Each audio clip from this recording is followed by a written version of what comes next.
ವಿಪಕ್ಷಗಳ ಸಭಾತ್ಯಾಗದ ನಡುವೆಯೂ ಗ್ರಾಮೀಣ ಸ್ಥಳೀಯ ಸಂಸ್ಥೆಗಳ ಚುನಾವಣೆಗಳಲ್ಲಿ ವಿದ್ಯುನ್ಮಾನ ಮತಯಂತ್ರದ ಬದಲಿಗೆ ಮತಪತ್ರಗಳ ಬಳಕೆಗೆ ಅವಕಾಶ ಕಲ್ಪಿಸುವ 2026ನೇ ಸಾಲಿನ ಕರ್ನಾಟಕ ಗ್ರಾಮ ಸ್ವರಾಜ್ ಮತ್ತು ಪಂಚಾಯತ್ ರಾಜ್ ತಿದ್ದುಪಡಿ ವಿಧೇಯಕವನ್ನು ವಿಧಾನ ಪರಿಷತ್ತಿನಲ್ಲಿಂದು ಅಂಗೀಕರಿಸಲಾಯಿತು.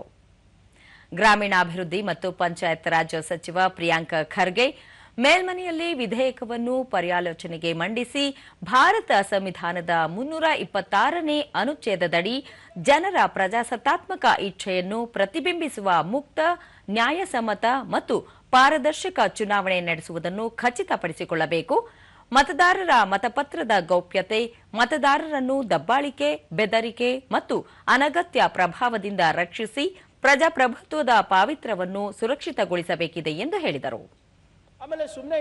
ಈ ವಿಧೇಯಕದ ಹಿಂದಿನ ಉದ್ದೇಶ ಸ್ಪಷ್ಟವಾಗಿದೆ.